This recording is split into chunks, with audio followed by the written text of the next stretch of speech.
എന്റെ സങ്കേതം നീയല്ലയോ, എന്റെ ആശ്രയവും നീയല്ലോ. എന്റെ സങ്കേതം നീയല്ലയോ, എന്റെ ആശ്രയവും നീയല്ലോ. എന്റെ ഉറവുകൾ അഖിലവും നിന്നിലേ, എന്നുമാകും എൻ പ്രാണപ്രിയ. എന്റെ ഉറവുകൾ അഖിലവും നിന്നിലേ, എന്നുമാകും എൻ പ്രാണപ്രിയ. എന്റെ യേശുവേ വാഴ്ത്തി വണങ്ങിടും ജീവിത നാളുകളെല്ലാം. ഞാൻ എന്റെ യേശുവേ വാഴ്ത്തി വണങ്ങിടും ജീവിത നാളുകളെല്ലാം. പാവനമായി എന്നെ പാലിച്ചതോർക്കുമ്പോൾ സ്നേഹമെന്നില്ലേറുന്നേ. പാവനമായി എന്നെ പാലിച്ചതോർക്കുമ്പോൾ സ്നേഹമെന്നില്ലേറുന്നേ. എന്റെ സങ്കേതം നീയല്ലയോ, എന്റെ ആശ്രയവും നീയല്ലോ. എന്റെ സങ്കേതം നീയല്ലയോ, എന്റെ ആശ്രയവും നീയല്ലോ. എന്റെ ഉറവുകൾ അഖിലവും നിന്നിലേ, എന്നുമാകും എൻ പ്രാണപ്രിയ. വളരെ സന്തോഷത്തോടെ ഇന്ന് നമുക്ക് ദൈവസന്നിധിയിലായിരിക്കാൻ കർത്താവ് നമുക്ക് കൃപ തന്നതിനായി സ്തുതിക്കുന്നു. കഴിഞ്ഞ ആഴ്ചയും 1 കൊരിന്ത്യർ 4-ാം അധ്യായത്തിൽ നിന്ന് ചിന്തിക്കുവാൻ കർത്താവ് നമ്മളെ സഹായിച്ചു. കൊരിന്തിലെ ആ സഭ എങ്ങനെ ഉണ്ടാകുന്നതെന്ന് മനസ്സിലാകുമ്പോൾ പ്രത്യേകിച്ച് എനിക്ക് മനസ്സിലാവും സാത്താൻ എങ്ങനെ അവിടെ കളിക്കുന്നത്. നമ്മൾ അത് അപ്പോസ്തല പ്രവൃത്തി പഠിച്ചപ്പോൾ നമ്മൾ ചിന്തിച്ചതാണ്. അപ്പോസ്തല പ്രവൃത്തി 18-ാം അധ്യായം നമ്മൾ അവിടെ കാണുമ്പോൾ അവിടെ പൗലോസ് ആ ദേശത്തിൽ വരും. കൊരിന്ത് എന്ന ആ വലിയ പട്ടണത്തിൽ അവിടെ വരികയും അവിടെ താൻ ജോലി നോക്കുകയും ആ ജോലി നോക്കിയ സമയത്ത് യെരൂശലേമിൽ നിന്ന് വന്ന ഒരു അക്വിലായിനെയും ഒരു പ്രിസ്കില്ലായിനെയും അവിടെ കാണുവാൻ, യഹൂദരായിട്ടുള്ളവരെ കാണുവാൻ, അവരും വിശ്വാസികളായിരുന്നു, അവരെ അവിടെ കാണുവാൻ ഒക്കെ ഇടയായി. നമുക്കറിയാം അവിടെ അതേ പണി, കൂടാരപ്പണി തന്നെ ചെയ്തതുകൊണ്ട് അവിടെ വെച്ച് ആ കൂടാരപ്പണി ചെയ്തുകൊണ്ടിരുന്നപ്പോൾ അവരെ കണ്ടുമുട്ടുവാനും അവരുടെ ഭവനത്തിലും ആദ്യം ഒരു ഗസ്റ്റ് ഹൗസിന്റെ ഭവനത്തിൽ മീറ്റിംഗ് നടത്തുകയും നമുക്കറിയാം അത് കഴിഞ്ഞിട്ട് പല ആ ദേശം മുഴുവനും കൂടുകയും ഓരോ ശബത്ത് തോറും അവിടെ 18-ാം അധ്യായത്തിൽ എഴുതിയിരിക്കുന്ന ഓരോ ശബത്ത് തോറും സിനഗോഗിൽ പോയി യേശു തന്നെ ആ ദൈവം എന്ന് പഴയ നിയമത്തിൽ നിന്ന്, കാര്യം അവർക്ക് അതേയുള്ളല്ലോ, അതിൽ നിന്ന് എടുത്ത് തെളിയിക്കുവാനും ഒക്കെ താൻ വളരെയധികം പ്രയത്നിച്ച് അത് താൻ ചെയ്ത നിമിത്തം ആ സിനഗോഗിന്റെ തൊട്ട് അടുത്ത് ചേർന്നിരിക്കുന്ന ഭവനം അവരൊക്കെ വിശ്വാസിയാകുകയും ആ പള്ളിയിലെ ഒരു പ്രമാണി അല്ലെങ്കിൽ അവരൊക്കെ ശുശ്രൂഷയിലുള്ളവരൊക്കെ വിശ്വാസത്തിൽ വരും. അവർ യേശുവിൽ വിശ്വസിച്ചു എന്ന് അവിടെ എഴുതിയിരിക്കുന്നത്. അത് നിമിത്തം അവിടെ ഉണ്ടായ വലിയ പ്രശ്നം, ജനങ്ങളെല്ലാം കൂടി പ്രത്യേകിച്ച് യവനന്മാരെല്ലാവരും കൂടി ചേർന്ന് ഒരു സൊസ്താനോസിനെ അവർ പിടിക്കുകയും അടിക്കുകയും ഒക്കെ ചെയ്തിട്ട് പോലും ഭരണാധികാരി അതൊന്നും തിരിഞ്ഞു നോക്കിയില്ല. പറഞ്ഞ അത്രയും അവിടെ വലിയൊരു പ്രശ്നം, ഒരു സീൻ ഉണ്ടാക്കുവാൻ ഇടയായി തീർന്ന അതിൽ നിന്നൊക്കെ താൻ വളരെയധികം ക്ഷണിച്ചപ്പോൾ കർത്താവ് തന്നെ താൻ 18-ാം അധ്യായത്തിൽ അതും എഴുതിയിട്ടുണ്ട്. കർത്താവ് തന്നോട് ഇറങ്ങി വന്ന് പറഞ്ഞു, പൗലോസേ ഭയപ്പെടണ്ട, ഞാൻ നിന്റെ കൂടെയുണ്ട്, നീ ഭയപ്പെടണ്ട, നീ മിണ്ടാതിരിക്കണ്ട, ഞാൻ നിന്നോട് പറയുന്നത് അതുപോലെ. കാര്യം ഇത്രയും ഇളക്കം അല്ലെങ്കിൽ ജനം ഇത്രയും എതിരായി തീർന്നപ്പോൾ താൻ ഇനി മിണ്ടാതിരിക്കുമോ മാനുഷികമായിട്ട് ചിന്തിച്ചെന്ന് വിചാരിച്ച് പരിശുദ്ധാത്മാവ് കർത്താവ് തന്നെ ഇറങ്ങി വന്ന് തന്നോട് പറയുക, മിണ്ടാതിരിക്കേണ്ട, എനിക്ക് ഈ പട്ടണത്തിൽ വളരെയധികം ജനമുണ്ട്, വലിയ പ്രവൃത്തി ചെയ്യുവാനുണ്ട്, അതുകൊണ്ട് ഞാൻ തരുന്നത് അതുപോലെ. അപ്പം അത്രയും വലിയൊരു പ്രശ്നം വലിയ വില കൊടുത്താണ് ഈ കൊരിന്തിൽ സഭയുണ്ടായത്. പിന്നെ നമ്മൾ ഇവിടെ 1 കൊരിന്ത്യർ കാണുമ്പോൾ അത് കഴിഞ്ഞിട്ട് സഭ വലിയൊരു സഭയായി അവർ പതുക്കെ പ്രമാണത്തിൽ നിന്നൊക്കെ മാറിപ്പോകുകയും പല ആൾക്കാര് ദൈവം അയച്ചവര് വന്ന് പിന്നെ അവരുടെ ആത്മീയ ക്ഷീണത്തിൽ വചനം തെറ്റിച്ചു പഠിപ്പിച്ചും ഒക്കെ പറഞ്ഞ് അവരെ മാറ്റി. നമുക്ക് 5-ാം അധ്യായത്തിൽ കഴിഞ്ഞ ആഴ്ച ചിന്തിച്ചല്ലോ, മഹാവാദികൾ വരെയും സഭയ്ക്കകത്തുള്ളപ്പോൾ സഭയ്ക്കോ അവിടുത്തെ ദൈവദാസനൊന്നും ആ വിഷയത്തിൽ ഒരു തീരുമാനമെടുക്കുവാൻ കഴിയാതെ ഈ പുളിപ്പും എല്ലാം ഇതിൻ്റെ അകത്ത് തന്നെ ഉണ്ടായിരുന്നു. അല്ലെങ്കിൽ ഈ പാപികളും അധർമ്മത്തിൽ നടക്കുന്നവരും ഒക്കെ ഇതിൻ്റെ അകത്ത് ഉണ്ടായിരുന്നു. അപ്പം അവരോടാണ് ഓരോ വിഷയങ്ങളും ശുദ്ധീകരണത്തിനായി പരിശുദ്ധാത്മാ പ്രേരിപ്പിച്ചനുസരിച്ച് എഴുതുന്ന 4-ാം അധ്യായത്തിൽ നമ്മൾ കണ്ടു. അതിന്റെ 7-ാമത്തെ അധ്യായത്തിൽ 7-ാമത്തെ വാക്യം വായിക്കാം. 1 കൊരിന്ത്യർ 4-ാം അധ്യായം 7-ാമത്തെ വാക്യം.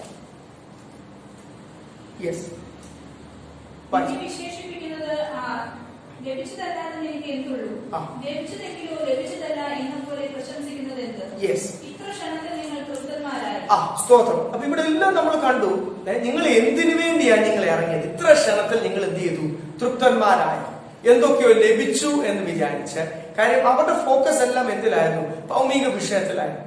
അവർ ഓരോ വിഷയങ്ങൾക്ക് വേണ്ടി അവരുടെ ആദ്യത്തെ ബുദ്ധിമുട്ടുകൾ, അവരുടെ കഷ്ടത, പ്രത്യേകിച്ച് ജാതികളിൽ നിന്ന് വന്നവരും യഹൂദന്മാരായിട്ട് വന്നവർ അവരുടെ ദേശം വിട്ടു ഓടിപ്പോണ്ട വന്നു. ജാതികളിൽ നിന്ന് വന്നവർ അവരൊക്കെ അവരുടെ കുടുംബങ്ങളിൽ നിന്ന് പുറത്താക്കപ്പെട്ട വന്നു. കാര്യം ആദ്യമായിട്ടാണ് ആ കാലഘട്ടത്തിൽ ലോകത്തിൽ യേശുവിനെ ജനം കേൾക്കുന്നത്. അപ്പം അതിന്റെ മധ്യത്തിൽ ഒരു പുതിയ ഉപദേശമായിട്ട് അവരത് എടുക്കുകയും അതിൽ നിന്ന് ഒത്തിരി വില കൊടുക്കേണ്ടത് വന്നു. അപ്പം അവിടെ എല്ലാം ദൈവദാസന്മാര്, പ്രത്യേകിച്ച് പൗലോസ് ആദ്യം ആ സഭ തുടങ്ങുന്ന ഇടയായിരുന്നത് പൗലോസാണ് നമ്മൾ കാണുന്നല്ലോ. അപ്പോസ്തലപ്രവൃത്തി 12-ാം അധ്യായത്തിൽ അക്വിലാസും പ്രിസ്കില്ലയും ഒക്കെ തന്നോട് കൂടി ചേർന്ന് പ്രവർത്തിച്ച് ഒത്തിരി ദൈവമക്കൾ വില കൊടുത്ത് ആദ്യം ഒരു ഭവനത്തിൽ നടന്നുകൊണ്ടിരുന്ന ഈ കൂട്ടായ്മ. സ്തോത്രം, ഹല്ലേലൂയ. നമ്മൾ കാണുന്നു പിന്നീട് സാത്താൻ എങ്ങനെയൊക്കെയാണ് അവരെ ആത്മീയമായിട്ട് ശിക്ഷിച്ചത്. ഇത്ര പെട്ടെന്ന് നിങ്ങൾ എന്തായി തീർന്നോ? തൃപ്തരായോ? കാര്യം നിങ്ങൾക്ക് ഇപ്പം ആത്മീയമായിട്ടല്ല അവർക്ക് തൃപ്തി വന്നത്. ഏത് വിഷയത്തിലാണ് തൃപ്തി വന്നത്? ഭൗമികമായിട്ട്. ഞങ്ങൾ പ്രാർത്ഥിച്ചതൊക്കെ ഞങ്ങൾക്ക് കിട്ടി, ഇതൊക്കെ മതി, ഞങ്ങളുടെ അതിനായി വലിയ എരിവ് വേണ്ട, വലിയ തീഷ്ണത വേണ്ട, വലിയ വിശ്വാസമൊന്നും വേണ്ട, ഇനി കർത്താവിന് വേണ്ടി വിലയൊന്നും കൊടുക്കുവാൻ പഴയ പോലൊന്നും പറ്റത്തില്ല. ഇത്ര പെട്ടെന്ന് നിങ്ങൾ ക്ഷണികമായിട്ട് നിങ്ങൾ ഇത്രയും പെട്ടെന്ന് തൃപ്തരായോ? അതിന്റെ 8-ാമത്തെ വാക്യം കൂടെ വായിച്ചാൽ,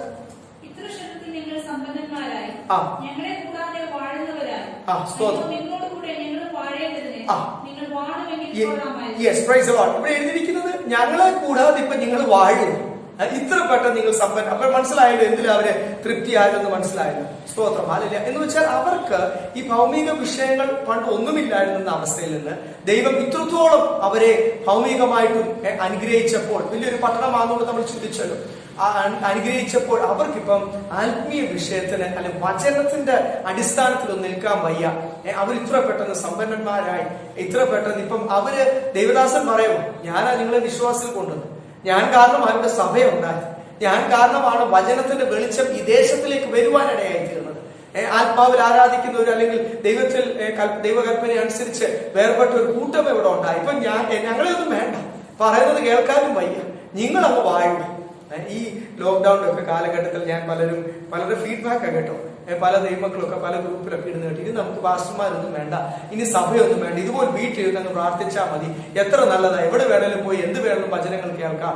മറ്റേതാണെങ്കിൽ ഒരു ആ സഭ അതിന്റെ ഡിസിപ്ലിൻ അല്ലെങ്കിൽ ആ ദൈവദാസൻ പറയുന്ന പോലെ ആ വചനപ്രകാരം ഒക്കെ പോകേണ്ട പോകുന്നു, ഇനി നമുക്ക് ഫ്രീ ആയിട്ട് പറക്കാം, ഇനി ഞാനൊരു സഭയിലും പോകുന്നില്ല എന്നൊക്കെ പലരും ഫീഡ്ബാക്ക് ഒക്കെ ഗ്രൂപ്പുകൾ ഇടുവാനിടയായി. ഞാൻ പറഞ്ഞത് വേറൊന്നുമല്ല, ഇവിടും ഒരു ഇടയന്റെ കീഴിൽ അല്ലെങ്കിൽ അവർ ആത്മീയ പിതാവ് അല്ലെങ്കിൽ ദൈവം ആരെ ഉപയോഗിച്ചു ദൈവസന്നിധിയിൽ കൊണ്ടുവരുവാൻ അവര് പഠിപ്പിച്ച ആ ക്രൂശിന്റെ വചനത്തിന്റെ കീഴിൽ ഒക്കെ നിൽക്കുവാൻ കഴിയാതെ. അതിന്റെ കാരണം എഴുതിയിട്ടുണ്ട്, സമ്പത്താണ്.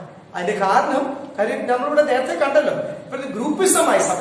ഇപ്പൊ അപ്പല്ലോസിന്റെ പക്ഷമായി, കേഫയുടെ പക്ഷമായി, പൗലോസിന്റെ പക്ഷമായി, ചിലർ ആരുടെ അല്ലാത്ത ഒരു പക്ഷം, സ്തോത്രം, പല ഗ്രൂപ്പുകളായി ആർക്കും ഒന്നും കൊണ്ട് ആത്മീയമായിട്ട് ഐക്യപ്പെടുവാൻ കഴിയാതെ, കൂട്ടു സഹോദരനെ സ്വന്തം സഹോദരനായിട്ട് അല്ലെങ്കിൽ അതിലും കൂടുതൽ ഒരുപോലെ കർത്താവിനെ അല്ലെങ്കിൽ ഉണ്ടല്ലോ അവരെക്കാൾ ശ്രേഷ്ഠമെന്ന് എണ്ണുവാൻ കഴിയാത്ത ഒരു പ്രത്യേക അവസ്ഥ ഇവിടെ എഴുതിയിരിക്കുന്നത്. ഇത്ര ക്ഷണികമായിട്ട് നിങ്ങൾ മാറിപ്പോയോ? സ്തോത്രം, ഹല്ലേലൂയ. നമുക്കറിയാം യാക്കോബിന്റെ ലേഖനത്തിലൊക്കെ എഴുതിയിരിക്കുന്ന വാക്യം നമുക്കറിയാം, കർത്താവ് അഹങ്കാരികളോട് എതിർത്ത് നിൽക്കുന്നു, ഇല്ലേ? യെസ്, യാക്കോബിന്റെ 4-ാമത്തെ അധ്യായം 6-ാമത്തെ വാക്യം, ജെയിംസ് ചാപ്റ്റർ 4:6.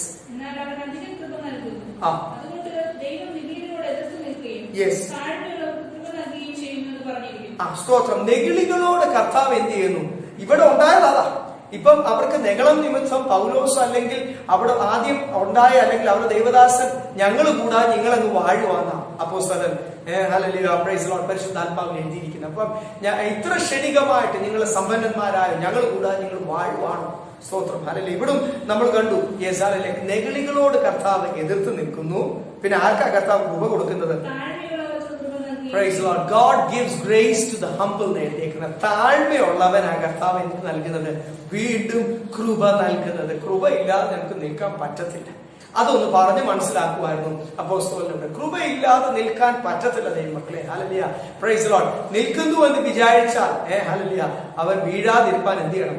സൂക്ഷിച്ചോൾപ്പിന്ന വചനത്തിൽ എഴുതിയിരിക്കുന്നു. സ്തോത്രം. ഹല്ലേലൂയ. കൃപ ഇല്ലാതെ കൃപ ആർക്കാ ലഭിക്കുന്നത്?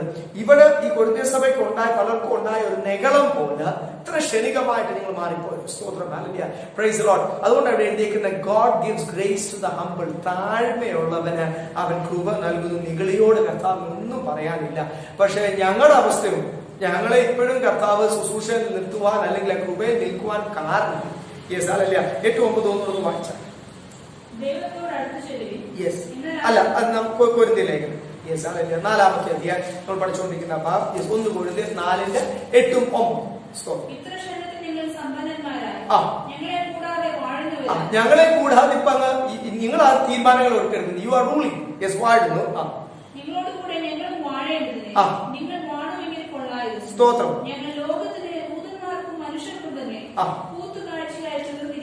യെസ്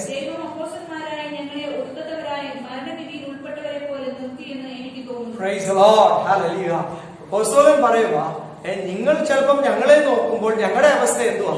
മരണവിധി ഞങ്ങളുടെ മുമ്പിൽ. അത് റോമിലുള്ളവർക്കും റോമൻ അധീനതയിലുള്ള മറ്റ് ഇതുപോലുള്ള ജാതീയ ദേശത്ത് പറയുമ്പോൾ അവർക്ക് പെട്ടെന്ന് മനസ്സിലാവും. സ്തോത്രം. മറ്റുള്ളവരുടെ മുമ്പിൽ ഒരു കൂത്തുകാഴ്ചയായി as a spectacle to many. സ്തോത്രം. ഹല്ലേലൂയ. Praise the lord. അതുപോലെ തന്നെ ഞങ്ങളുടെ മുമ്പിൽ എന്തുവാണ്? മരണവിധി. നിങ്ങൾക്കറിയാം അവിടെയൊക്കെ ഈ ആംഫി തിയേറ്റർ അല്ലെങ്കിൽ ഓപ്പൺ തിയേറ്റേഴ്സ് ഇതുപോലുള്ള ഈ സിംഹത്തിന്റെ മുമ്പിൽ മനുഷ്യനെ ഇടുകയും കാര്യം വേറെ ഒന്നുമില്ല, അവരുടെ മുമ്പിൽ മരണം മാത്രം. കാര്യം ആ സിംഹത്തോടോ ആ കരടിയോടോ അല്ലെങ്കിൽ ആ പുലിയോടോ പോരാടി ജയിക്കുന്നവൻ മാത്രമേ ജീവിക്കുവാൻ കഴിയത്തുള്ളൂ. അപ്പം താൻ ആ ഒരു ഉദാഹരണം എടുത്താണ് താൻ അവിടെ ഉള്ളവർക്ക് മനസ്സിലാകും. സ്തോത്രം. ഹല്ലേലൂയ. താൻ പറഞ്ഞു ഞങ്ങളുടെ മുമ്പിൽ എന്തു മാത്രമേ ഉള്ളൂ? മരണ വിധി മാത്രം. ഹല്ലേലൂയ. മറ്റുള്ളവരുടെ മുമ്പിൽ, ദൂതന്മാരുടെ മുമ്പിലും മനുഷ്യന്റെ മുമ്പിലും എല്ലാം ഞങ്ങൾ ആരായി തീർന്ന് എഴുതിയിരിക്കുന്നത്? ഊത്തുകാഴ്ചയായി. Praise the lord. ഹല്ലേലൂയ. ഒന്നുകൂടെ വായിച്ചേ 9-ാമത്തെ വാക്യം. ലോകത്തിന് മുമ്പിൽ, ദൂതന്മാർക്ക് മുമ്പിൽ, യെസ് മനുഷ്യന്റെ മുമ്പിൽ കൂത്തുകാഴ്ചയായി തീർന്നിരിക്കുക. ആൾക്കാരെല്ലാം നോക്കുക. മൃഗത്തിന് മുമ്പിൽ, ശത്രുവിന്റെ മുമ്പിൽ വന്ന് നിൽക്കുകയല്ലേ. താനത് പറയുവാൻ കാരണം താനൊരു പോരാട്ട കളത്തിലായിരിക്കുന്നത്. തനിക്ക് കൊരിന്ത്യർ മാറുന്ന പോലെ മാറാൻ പറ്റത്തില്ല. ഗലാത്യർക്ക് എഴുതിയ ലേഖനത്തിന്റെ അകത്ത് നമ്മൾ കണ്ടു, ഗലാത്യരും പെട്ടെന്ന് ഇത്ര പെട്ടെന്ന് നിങ്ങൾ മാറിപ്പോയോ? ഗലാത്യർ മാറുന്ന പോലെ പൗലോസിനും ബാക്കിയുള്ള അപ്പോസ്തലന്മാർക്ക് എന്ത് ചെയ്യാൻ പറ്റത്തില്ല? മാറാൻ പറ്റത്തില്ല. കാര്യം അവർക്ക് മുൻ പന്തിയിൽ തന്നെ അല്ലെങ്കിൽ മുൻപടയായിട്ട് തന്നെ പ്രൈസ് ലോർഡ് ഈ പോരാട്ടത്തിന്റെ മുന്നിൽ തന്നെ ശത്രുവിന്റെ നേരെ മുന്നിൽ കൊണ്ട് അവരെ നിർത്തിയിരിക്കുക. ഞാൻ പറഞ്ഞല്ലോ റോമിലുള്ളവർക്ക് മനസ്സിലാവും. മൃഗത്തിന് മുമ്പിൽ നിർത്തിയിരിക്കുക. അവർക്ക് 2 ഓപ്ഷനേ ഉള്ളൂ. അവർ ഈ മൃഗത്തെ കീഴ്പ്പെടുത്താതെ അവർക്ക് ജയമില്ല. അവർ ഈ മൃഗത്തെ കീഴ്പ്പെടുത്തിയില്ലെങ്കിൽ അവർ ഈ യുദ്ധത്തിൽ പരാജയപ്പെട്ടു, അവരുടെ ജീവനും നഷ്ടപ്പെട്ടു. അപ്പം പ്രൈസ് നിർബന്ധത്താൽ ജയം പ്രാപിച്ചാലേ പറ്റൂ. അവർക്കൊരു ഓപ്ഷൻ 2 ഇല്ല. പക്ഷെ ഇവിടെ വിശ്വാസികൾക്ക് എന്തുണ്ട്? കൊരിന്ത്യർ സഭയോട് പറയുക, നിങ്ങൾക്ക് വിശ്വാസി വരുന്ന സമയത്ത് ശത്രുവും ദേശശക്തിയുടെ മേൽ പോരിടണം എന്നൊക്കെ ഒരു എരിവൊക്കെ ഉണ്ടായിരുന്നു. ഇച്ചിരി കഴിഞ്ഞിട്ട് ഇപ്പോഴായിരിക്കുന്ന അവസ്ഥയിൽ നിങ്ങൾ സമ്പന്നരായി, ഇപ്പോഴായിരിക്കുന്ന അവസ്ഥയിൽ നിങ്ങൾക്ക് ഇതൊന്നും ഒരു വിഷയമല്ല. ദേശശക്തി ആണ്ടായാലല്ല, നിങ്ങളുടെ ഫോക്കസ് മുഴുവനും ഈ ലോകത്തിലെ ചില വിഷയങ്ങൾ അത് ഉപസിച്ച് പ്രാർത്ഥിച്ച് നേടുക. അതൊക്കെ ഇപ്പൊ നേടിക്കഴിഞ്ഞപ്പോൾ സ്തോത്രം ആത്മീയമായിട്ട് ക്ഷീണമല്ലാതെ പിശാചിന്റെ പിടിയിലാണ് എഴുതിയിരിക്കുന്നത്. അടുത്ത അധ്യായം 5-ാമത്തെ വാക്യത്തിൽ വായിക്കുമ്പോൾ നമുക്ക് മനസ്സിലാവും, മഹാഭാവികൾ അപ്പന്റെ ഭാര്യയെ വെച്ചവൻ വരെ എവിടെ ഉണ്ട്? സഭയിൽ പ്രധാനിയാണ്. അവിടുത്തെ ദൈവദാസനാട്ട്, അവിടുത്തെ ദൈവമക്കൾക്കാട്ട് ഒരു തീരുമാനം എടുക്കുവാൻ കഴിയത്തില്ല. ആ പുളിപ്പിനെ, ആ അധർമ്മിയ സഭയിൽ നിന്ന് പുറത്തു കള എന്ന് ധൈര്യമായിട്ട് പൗലോസ് അപ്പോസ്തലൻ അവിടെ എഴുതുന്ന 5-ാമത്തെ അടുത്ത അധ്യായത്തിൽ ഇത് ഈ വാക്യങ്ങൾ അവിടെ കഴിയുന്നുണ്ട്. അടുത്ത ആ ഭാഗമാണ് തുടങ്ങുന്നത്. നിങ്ങൾ പിന്നീട് വായിച്ചാൽ മതി. സ്തോത്രം. അല്ല, അതുകൊണ്ടാണ് ഇവിടെ എഴുതിയിരിക്കുന്നത് 9-ാമത്തെ വാക്യത്തിൽ ഞങ്ങൾക്കത് പറ്റത്തില്ല. ഞങ്ങളെ മനുഷ്യന്റെ മുമ്പിലും ദൂതന്മാരുടെ മുമ്പിലും ലോകത്തിന് മുമ്പിലും എല്ലാവരും നോക്കിക്കൊണ്ടിരിക്കുക. ആ കാണികളെല്ലാം ചുറ്റിനും ഇരിക്കുന്ന ആംഫി തിയേറ്ററിലെ, ഓപ്പൺ തിയേറ്ററിലെ കാണികൾ സ്റ്റേഡിയം പോലാണല്ലോ വെച്ചിരിക്കുന്നത്. ഇടയ്ക്ക് മൃഗത്തിന് മുമ്പിൽ കൊണ്ട് ഈ മനുഷ്യനെ നിർത്തിയിട്ട് ചുറ്റിനിരിക്കുന്ന കാണികളെല്ലാം ഒരു കൂത്തുകാഴ്ചയായിട്ട് നോക്കിയിരിക്കുക. ഇവൻ ജയിക്കുമോ? ഇവൻ ശത്രുവിനോടുള്ള പോരാട്ടത്തിൽ ഈ വ്യക്തിക്ക് ജയിച്ചേ പറ്റൂ. സ്തോത്രം. വേറെ ഓപ്ഷൻ ഇല്ല, ഓപ്ഷൻ ബി ഇല്ല. സ്തോത്രം. അല്ലല്ലേ? അതുകൊണ്ടാണ് താൻ ആ ഒരു ഉദാഹരണം എഴുതിയിട്ട് 9-ാമത്തെ വാക്യം ഒന്നുകൂടെ വായിക്കുമ്പോൾ നിങ്ങൾക്ക് മനസ്സിലാവും.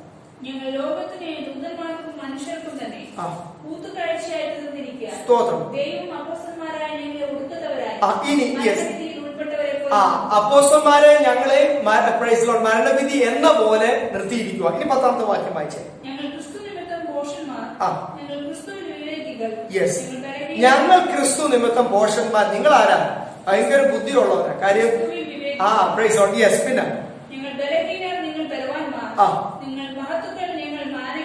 Yes, praise Lord. ഞങ്ങൾ മാനഹീനരാ, നിങ്ങൾ ആരാ? മഹത്വമുള്ളവരാ. ഇതെങ്ങനെ സംഭവിച്ചു?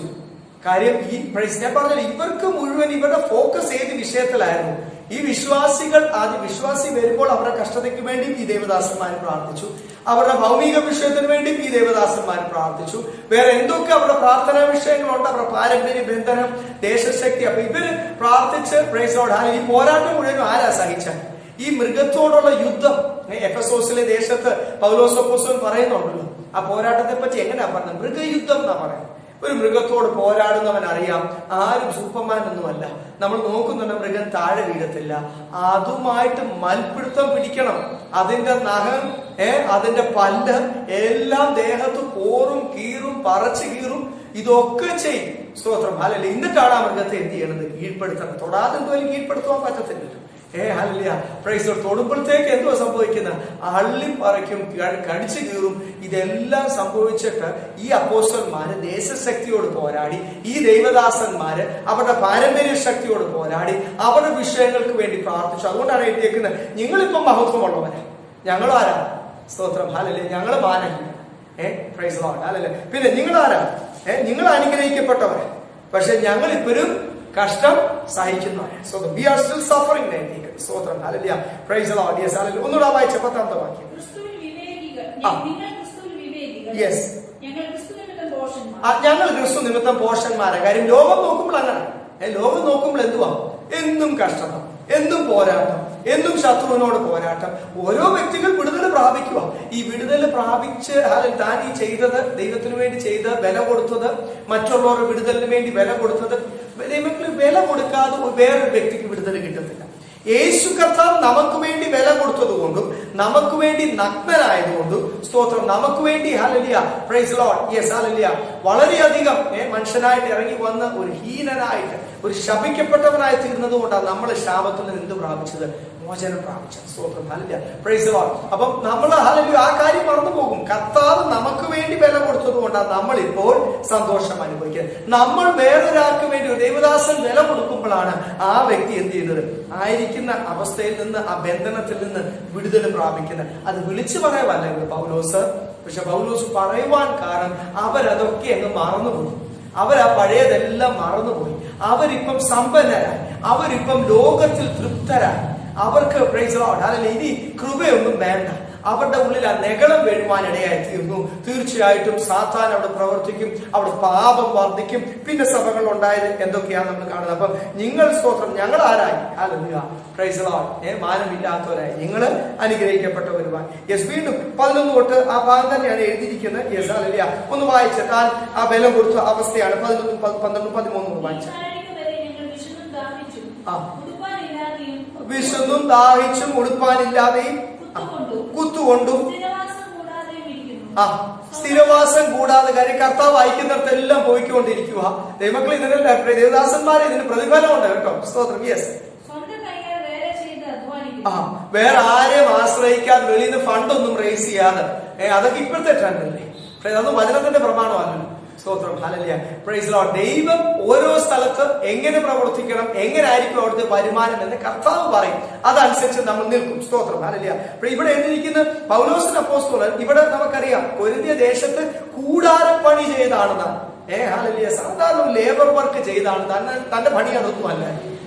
താൻ ഹല്ലേലൂയ വലിയൊരു VIP, വലിയൊരു ജ്ഞാനി, നിന്റെ വിദ്യ ബഹുത്വത്താൽ നിനക്ക് ഭ്രാന്ത് വന്നു എന്ന് രാജാവ് പറയുമാണ്. രാജാവിന് പേഴ്സണലി അറിയുക ആ ദേശത്തെ ഏതൊരു വ്യക്തിയേക്കാൾ ഏറ്റവും കൂടുതൽ വിദ്യാഭ്യാസം അല്ലെങ്കിൽ എല്ലാ രീതിയിലും വിദ്യകൾ പ്രാപിച്ച ഒരു വ്യക്തി. സ്തോത്രം. അത്രയ്ക്കൊരു വലിയ VIP. ഹല്ലേലൂയ. താനാണ് ഇവിടെ സാധാരണ വേല ചെയ്യുന്നത്. എന്തിനാണ്? ഈ ആരെയും ബുദ്ധിമുട്ടിക്കാതെ. Praise Lord. ഹല്ലേലൂയ. അവരുടെ ഒന്നും പണത്തിൽ കാര്യം അവരുടെ കയ്യിൽ നിന്ന് പണം വാങ്ങിക്കുമ്പോൾ തീർച്ചയായിട്ടും അവരുടെ എതിരെ ഹല്ലേലൂയ അല്ലെങ്കിൽ അവർ തന്നെ ചില നിന്ദിക്കുവാനിടയായി തീരും. ഞങ്ങളുടെ ചെലവിൽ കഴിഞ്ഞിട്ട് ഇപ്പൊ ഞങ്ങളുടെ കുറ്റം വിളിച്ചു പറയുന്നു. മനുഷ്യരൊക്കെ അവരുടെ നെഗളത്തിൽ പലപ്പോഴും വിശ്വാസികൾ പോലുള്ളവരൊക്കെ അവരുടെ ആത്മീയ ക്ഷീണത്തിൽ പറയുന്ന ഒരു കാര്യമാണ്. പല സ്ഥലങ്ങളും പറഞ്ഞിട്ടുണ്ട്. സ്തോത്രം. അവനോട് അപ്പോസ്തലൻ പറയുന്നത് സ്വന്തം കൈകൊണ്ട് അധ്വാനിച്ച് ഈ ദേശത്തെ ഞങ്ങൾ പ്രവർത്തിക്കുന്നു. യെസ്. 14, 13 വരെ ഭാഷ. ഉപദ്രവം ഏറ്റിട്ട് സഹിക്കുന്നു. നിങ്ങളുടെ ശകാരം എല്ലാം കേട്ടിട്ട് നിങ്ങളെ അനുഗ്രഹിക്കുന്നു, ആശീർവദിക്കുന്നു. ഉപദ്രവം മാത്രം ഈ ദേശത്തുണ്ടായിട്ട് അതെല്ലാം സഹിക്കുന്നു. കേട്ടിട്ട് നല്ല വാക്ക് പറയും. യെസ്, ഞങ്ങൾ ലോകത്തിന്റെ ചവറ് പോലെയും ഇന്നുവരെ സകലത്തിന്റെയും അഴുക്കായി തീർന്നു. Price the lord. ഹല്ലേലൂയ. ആൾക്കാർ നോക്കുമ്പോൾ, ലോകം നോക്കുമ്പോൾ അവർ വിചാരിക്കുന്നു ഒരു വെറും സാധാരണക്കാരൻ, ഒരു ചവർ പോലെ. Price the Lord. പക്ഷേ യെസ്, അതിന്റെ 14ാമത്തെ വാക്യം വായിച്ചാൽ, നിങ്ങളെ നാണിപ്പിക്കാനല്ല എന്റെ പ്രിയമക്കളോട് എന്ന പോലെ ബുദ്ധി പറഞ്ഞുകൊണ്ട്. Praise the lord. നിങ്ങളെ ഒന്ന്, I do not tell this to put you in shame എന്നായിരിക്കുന്നത്. നിങ്ങളെ ഷെയിം ആക്കുവാനല്ല, നിങ്ങളെ കളിയാക്കുവാനല്ല, നിങ്ങളുടെ ഇപ്പോഴത്തെ അവസ്ഥ വിളിച്ചു പറയുവാനല്ല. പക്ഷെ ഞാനിത് എന്തിനാ പറയുന്നത്? അല്ലെ, ഒരു ആത്മീയ പിതാവ്. കാര്യം ഞാൻ പറഞ്ഞല്ലോ, ആദ്യമേ അപ്പോസ്തല പ്രവൃത്തി 18-ാം അധ്യായം വായിക്കുമ്പോൾ നിങ്ങൾക്ക് മനസ്സിലാവും, ഇവരെല്ലാം ദൈവസന്നിധിയിൽ വന്നത്, കൊരിന്ത് ദേശത്ത് വന്നത് ആര് നിമിത്തമാണ്? പൗലോസ് നിമിത്തമാണ്. സ്തോത്രം. അല്ലെ, അതുകൊണ്ട് അവിടെ എഴുതിയിരിക്കുന്നത് യെസ്, അല്ലെ, പൗലോസ് നിമിത്തം ഇവർ വന്നതുകൊണ്ട് പൗലോസ് ഇപ്പോഴത്തെ ആത്മീയ പിതാവ്. അതുകൊണ്ട് യെസ്, ഒരപ്പൻ പറയുന്നത് പോലെ പല സ്ഥലങ്ങളിൽ എഴുതിയിട്ടുണ്ട്. ഒരു അപ്പൻ പറയുന്നത് പോലെ. പ്രൈസ്. നമുക്കൊന്ന് ഒരു അങ്ങോട്ടൊന്ന് വായിക്കാം. തെസ്സലോനിക്ക സഭയ്ക്ക് 1 തെസ്സലോനിക്കർ അതിന്റെ 2-ാമത്തെ അധ്യായം യെസ്, അല്ലെ, അതിന്റെ 11-ാമത്തെ വാക്യം വായിച്ചാൽ. 1 തെസ്സലോനിക്കർ 2-ാമത്തെ അധ്യായം 11-ാമത്തെ വാക്യം. തെസ്സലോനിക്കയിലുള്ള സഭയോടാ പറയുന്ന കാര്യം. അവളും പൗലോസ് നിമിത്തമാണ് അത് സഭ ഉണ്ടാവാനായിട്ട്. യെസ്, വായിച്ചാൽ. യെസ്, നിങ്ങളെ ഈ സഭയിലുള്ള ഓരോരുത്തരെയും ഞങ്ങൾ എങ്ങനെയാ അപ്പൻ മക്കളെ എന്ന പോലെ പ്രബോധിപ്പിച്ച്, ഒരപ്പൻ മക്കളെ ഉപദേശിക്കുന്ന പോലെ ഓരോ സ്റ്റെപ്പായിട്ട് ഉപദേശിച്ച് യെസ്, നിങ്ങളത് അറിയുന്നല്ലോ. അപ്പൊ അതുപോലെ നിങ്ങളെ വളർത്തിക്കൊണ്ട് വന്ന് നിങ്ങളെ ഈ കൃപയിലും വചനത്തിലും നിങ്ങളെ വളർത്തിക്കൊണ്ടത്. അത് ആ പദം തന്നെയാണ് ഇവിടെ ഉപയോഗിക്കുന്നത്. സ്തോത്രം. ഹല്ലേലൂയ. ഒരു അപ്പൻ മക്കളെ എന്ന പോലെ കൊരിന്ത്യർ സഭയോട് പറയുക, ആത്മീയ പിതാവായിട്ട് പറയാം. നിങ്ങളിത് ഷെയിമാക്കാൻ വേണ്ടിയല്ല പറയുന്നത്. നിങ്ങൾ മനസ്സിലാകണം, നിങ്ങൾക്ക് വേണ്ടി ഞങ്ങൾ വില കൊടുത്തു. ആ വില കൊടുത്തതൊന്നും വൃഥാവായി തീരണ്ട. പല ദൈവദാസന്മാർ വില കൊടുത്തു, അതൊന്നും വൃഥാവായി തീരില്ല. കാര്യം നിങ്ങളുടെ ഇപ്പോഴത്തെ കാഴ്ചപ്പാട് വളരെ വ്യത്യസ്തം, വളരെ ലൗകികമായി തീർന്നു. നിങ്ങളുടെ ഫോക്കസ്, നിങ്ങളുടെ ഉപവാസം, നിങ്ങളുടെ പ്രാർത്ഥന, നിങ്ങളുടെ കാഴ്ചപ്പാട്, നിങ്ങൾ കർത്താവിനെ കാണുന്നത് തന്നെ, നിങ്ങൾ ദൈവസന്നിധിയിൽ വരുന്നത് തന്നെ വീണ്ടും ചേർന്ന് പ്രാപിക്കാൻ, ഭൗമികമായിട്ട് പ്രാപിക്കാനല്ല.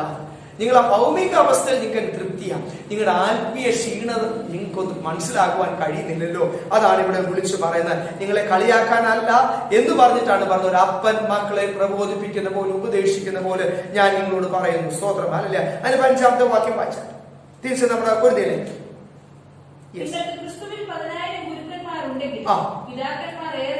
Price the lord. യെസ്, സ്തോത്രം. അനേകർ ഇവിടെ വന്ന് നിങ്ങളെ ഉപദേശിച്ച് കാണും.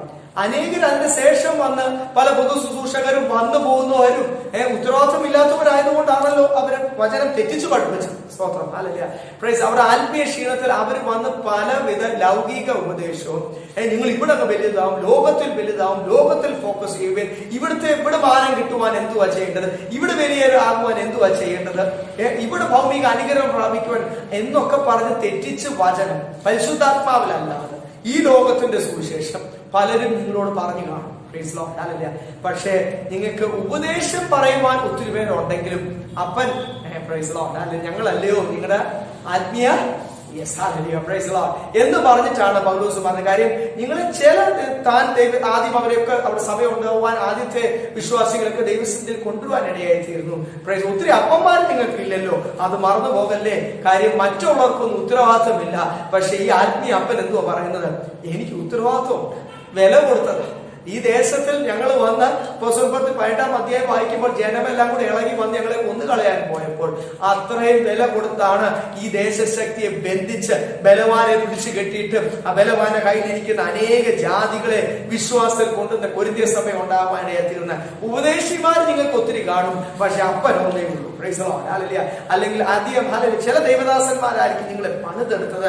അവര് പറയുന്നത് നിങ്ങൾ കേൾക്കണം. Yes, hallelujah. 16-ാമത്തെ വാക്യം. ആകയാൽ നിങ്ങൾ ഈ ലാസ്റ്റ് വന്ന് പറഞ്ഞു പോയ കുറെ ഭൗമിക വിഷയങ്ങൾ പറഞ്ഞു. ഈ 2020 തന്നെ നമുക്കറിയാം, 2020 തന്നെ. അത് കഴിഞ്ഞിട്ട് അനേക റൗണ്ട്സ് എടുക്കുന്നുണ്ട്. എത്ര പേരെ ജാനുവരി 1-ാം തീയതി സഭയിൽ നിന്ന് വിളിച്ച് പറഞ്ഞത് ദൈവത്തിൽ നിന്ന് പ്രാപിക്കാൻ? എത്ര ദൈവദാസന്മാരായിരിക്കും പറഞ്ഞു ഇതൊരു അനുഗ്രഹത്തിന്റെ വർഷമാ, ഇതുവരെ നിങ്ങൾ കണ്ടിട്ടില്ലാത്ത അനുഗ്രഹം, ഉയർച്ച പ്രാപിക്കും എന്നെല്ലാം പറഞ്ഞിട്ട് ഇപ്പൊ മനുഷ്യന് വാടകയ്ക്ക് താമസിക്കുന്നവർ വാടക അടയ്ക്കാനില്ലാതെ, അല്ലെങ്കിൽ ആഹാരം കഴിക്കുവാനില്ലാതെ, ഫീസോ അല്ലെങ്കിൽ മറ്റുള്ള വ്യാപാരമോ ഒന്നും ചെയ്യുവാനില്ലാതെ, ഉള്ള വണ്ടിയും വിറ്റു, വീടും വിറ്റു, വസ്തുവും വിറ്റു, ഇതൊന്നും വിൽക്കാൻ ശ്രമിച്ചിട്ട് പോലും ആർക്കും വേണ്ട. അങ്ങനെയുള്ള ഒരു പ്രത്യേക അനുഭവത്തിൽ ഇപ്പോൾ സഭ കടന്നു പോകുമ്പോൾ ഇതൊരു ദൈവദാസനെങ്കിൽ വിളിച്ചു പറഞ്ഞു. എല്ലാവരും എന്തുവാ ചെയ്തത്? ഒരു പുതിയ ഇത് കൊടുക്കണ്ടേ, ഒരു പുതിയ തീം കൊടുത്തുകൊണ്ട് ജാനുവരി 1-ാം തീയതി എല്ലാവരോടും അങ്ങോട്ട് വിളിച്ചു പറഞ്ഞു അനുഗ്രഹത്തിന്റെ പക്ഷം. ദൈവം കൊടുക്കാതെ മനുഷ്യനെ സന്തോഷിപ്പിക്കാതെ വിളിച്ചു പറഞ്ഞുകൊണ്ട് അങ്ങനെ പറഞ്ഞവരുടെ ഒന്നും അഡ്രസ് ഇല്ല.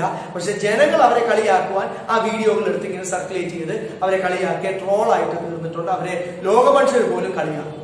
സ്തോത്രം. കാര്യം എല്ലാവർക്കും മനസ്സിലായി ദൈവത്തിൽ നിന്ന് പ്രാപിക്കാതെ മനുഷ്യനെ സന്തോഷിപ്പിക്കാൻ, സഭയെ സന്തോഷിപ്പിക്കാൻ പറഞ്ഞതാണെന്ന് മനസ്സിലായി. അല്ലേ? അതുകൊണ്ടാണ് എഴുതിയിരിക്കുന്നത്. അങ്ങനെ പലരും വന്ന് നിങ്ങളെ പലതും പറഞ്ഞു കാണും. പൗലോസ് അപ്പോസ്തലൻ എഴുതിയിരിക്കുക, അത് നിങ്ങൾ കേൾക്കാതെ അവരെ അനുകരിപ്പാതെ നിങ്ങൾ ക്രിസ്തുവിലെ നിങ്ങളെ ജനിപ്പിച്ച അപ്പോസ്തലനായ പൗലോസ് പറയാം, ആരെ അനുകരിപ്പാൻ എഴുതിയിരിക്കുന്നത്? എന്റെ അനുകാരികളായി തീരുവീൻ 16 വായിച്ചോ എന്ന് ഞാൻ നിങ്ങളെ പ്രബോധിപ്പിക്കുന്നു. ഇത് പൗലോസിന് ഇഷ്ടത്തിന് എന്തെങ്കിലും എഴുതാൻ പറ്റത്തില്ല, പരിശുദ്ധാത്മാവിൽ മാത്രമാണ് താൻ എഴുതിയിരിക്കുന്നത് എന്ന് മനസ്സിലാക്കണം. സ്തോത്രം. ഹല്ലേലൂയ. Praise Lord. 1 കൊരിന്ത്യർ 11-ാം അധ്യായം 1-ാമത്തെ വാക്യം ഒന്ന് വായിച്ചാൽ, വീണ്ടും എഴുതിയിരിക്കുക. അപ്പൊ ഒരു ദൈവദാസൻ എത്രത്തോളം മാതൃകയിലായിരിക്കണം ഇല്ലേ? ലോകമനുഷ്യരോട് മുഴുവൻ പറയാം, തെസ്സലോനിക്ക സഭയോട് പറയാം എന്റെ അനുകാരികളായി തീരുവീൻ, കൊരിന്ത്യ സഭയോട് പറയുക എന്റെ അനുകാരി, ഞാൻ ക്രിസ്തുവിനെ അനുകരിക്കുന്നു. പോലെ ഇവിടെ വായിച്ചില്ലേ 1 കൊരിന്ത്യർ 11-1. ഹല്ലേലൂയ. ഞാൻ as I imitate Christ, you also imitate me. Be followers of me as I follow Christ. Hallelujah. Praise God. ഞാൻ ക്രിസ്തുവിനെ പിൻപറ്റുന്ന പോലെ, ഞാൻ ക്രിസ്തുവിനെ അനുകരിക്കുന്ന പോലെ നിങ്ങൾ എന്നെ പിൻപറ്റുവീൻ, അല്ലെ എന്നെ അനുകരിപ്പീൻ. അതിന് മാതൃകയുള്ള ഒരു സ്വഭാവം ഉള്ളതുകൊണ്ടാണ് പരിശുദ്ധാത്മാവ് പൗലോസിനെ എഴുതുവാൻ അനുവദിച്ചത്, അല്ലെങ്കിൽ പരിശുദ്ധാത്മാവിൽ പൗലോസിൽ കൂടെ ഇങ്ങനെ പ്രബോധിപ്പിച്ച. സ്തോത്രം. ദൈവദാസന്മാരും കുടുംബവും ഒക്കെ എത്ര മാതൃകയായിട്ട് തീരണം ഈ നാളുകളിൽ. Praise Lord. നമ്മൾ 24 മണിക്കൂർ ആ സഭയിൽ വരുമ്പോൾ മാത്രമല്ല, ദൈവമക്കളുടെ മുമ്പിലുള്ളപ്പോൾ മാത്രമല്ല, എപ്പോഴും ഓർത്തുകൊണ്ടിരിക്കണം. ഇവിടെ പ്രാഗൽഭ്യത്തോടുകൂടിയാണ് പൗലോസ് അപ്പോസ്തലൻ പറഞ്ഞത്, നിങ്ങൾ എന്നെ അനുകരിപ്പീൻ. സോ വീണ്ടും തെസ്സലോനിക്ക സഭയോട് പറയാൻ നമുക്ക് കാണാം. 1 തെസ്സലോനിക്കർ 1-ാം അധ്യായം 6-ാമത്തെ വാക്യം വായിച്ചാൽ,